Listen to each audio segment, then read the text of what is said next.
This program This program is designed for English learners.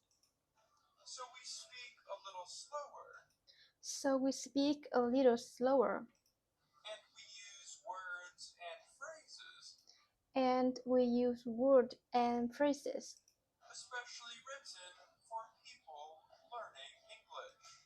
Especially written for people learning English.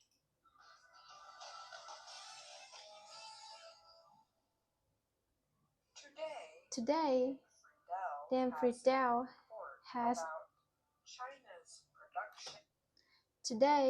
Dan Friedel has a report about China's production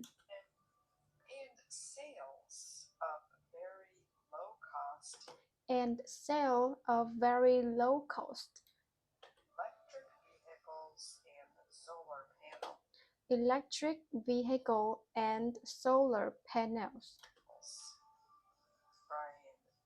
Brian Lin presents this week technology report. And we hear today's lesson of the day from Andrew Smith and Joe Robbins. But first, China can produce and sell a lot of very low-cost electric vehicles and solar panels. This worries the U.S. Department President Joe Biden and opposition candidate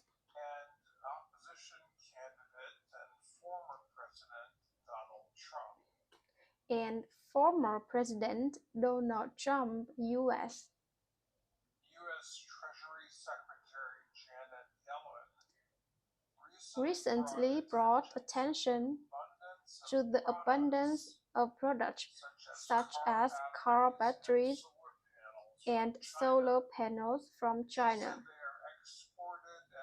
She said they are exported at artificially depressed prices because of low labor cost and government support. Trump spoke at a political gathering late in March in Ohio. He said the U.S. need to do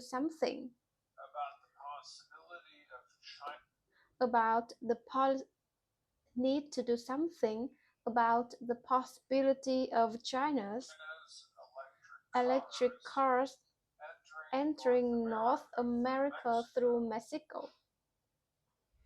He said it could be a bloodbath or a huge defeat for the U.S. auto industry if that happens. The International Energy Agency in Paris said China accounts for 16% of electric vehicle sales around the world. China also produces 10 million more electric cars each year than it can sell within its own borders. That means China needs to find a way to sell the cars overseas. Aswar Prasad is an economist at Cornell University in the state of New York. He said China will aim to export products such as cars, steel batteries, and solar panels if its economy does not improve. American officials have been concerned about China's extra capacity for a long time.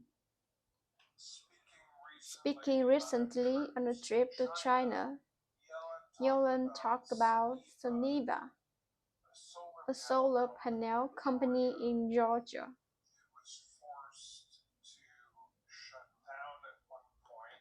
It was forced to shut down at one point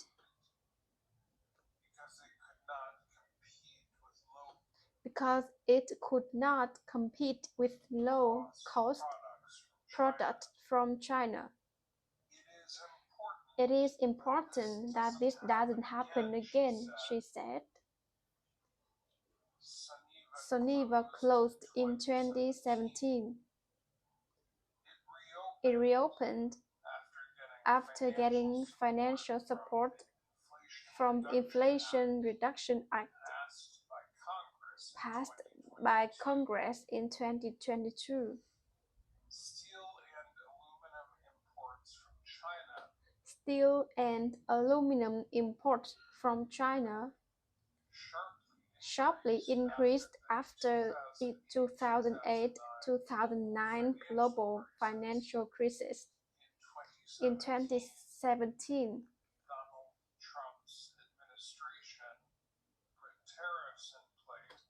Donald Trump administration put tariffs in place that turned American buyers away from those Chinese imports. Biden has kept the tariffs in place.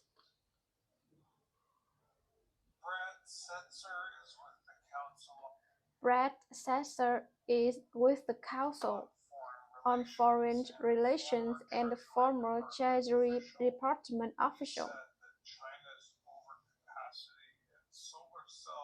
He said that China is overcapacity in solar cells,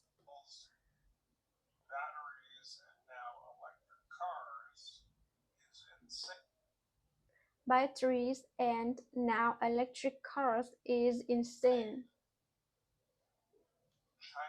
China notes that the US also offers incentives to both businesses and people who want to purchase electric cars or solar panels.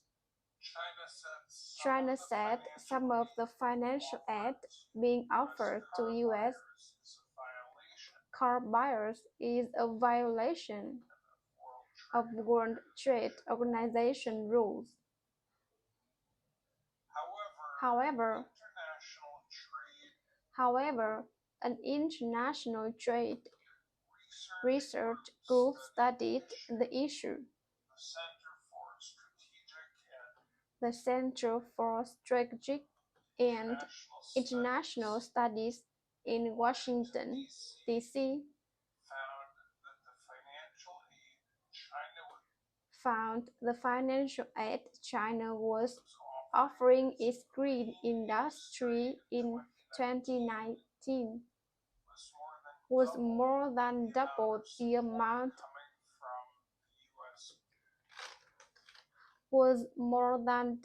the amount of support coming from the US. Support coming from the US government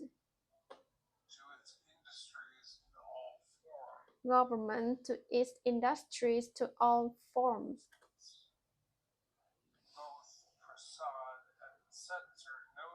Both Prasad and Setzer noted that while China is supporting industry, it offers few incentives to citizens to purchase Chinese goods that lead to overcapacity. The two sides have agreed to discuss the problem. China says its less costly green products will help the world, so the US should not oppose them.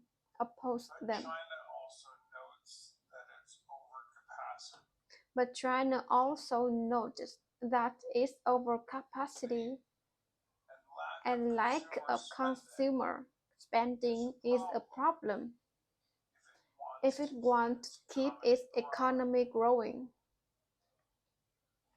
One China expert said. Another concern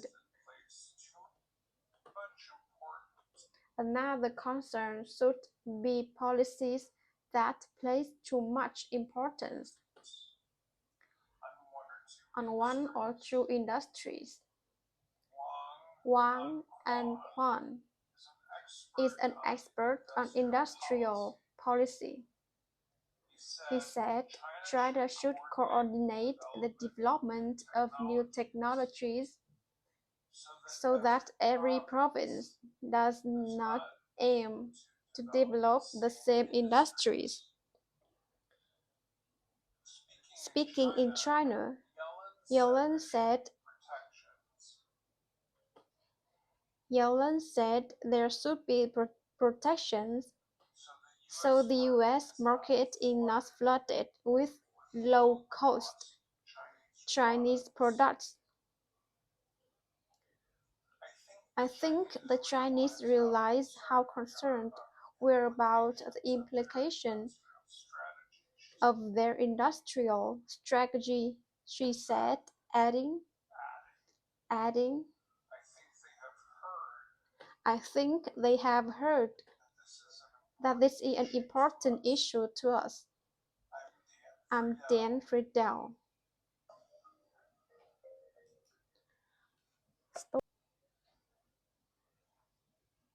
ChatGPT has introduced a new tool that it says can reproduce human voices with just a short audio sample. The tool is among several developed by technology companies that aim to clone voices with a high level of exactness. The system is called Voice Engine. OpenAI released details about Voice Engine on March 29th. The company also released some examples of how the tool performs. The company explained in a statement that the system uses written instructions and a 15-second audio sample to produce or generate natural-sounding speech in the voice of any speaker. OpenAI said it has been working on developing the tool since late 2022. It plans to continue developing it before releasing it to the public. The company said the delayed release represents a cautious and informed effort to prevent possible misuse. OpenAI said it began testing Voice Engine with a small group of trusted partners. This testing aims to help company officials decide how to improve the tool's safety and learn how it can be used for good across different industries.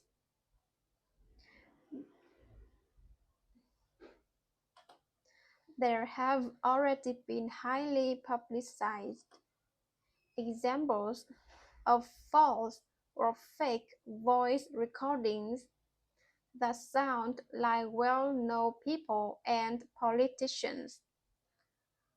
One such example was an AI manufactured voice claiming to belong to US President Joe Biden. The voice was turned into a message that was sent by telephone to voters earlier this year in the state of New Hampshire. In the fake audio,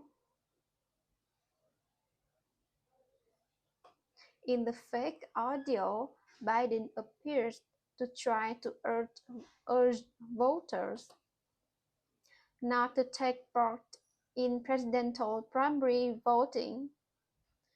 Election officials in New Hampshire are still investigating in the incident. OpenAI statement identified such election risks.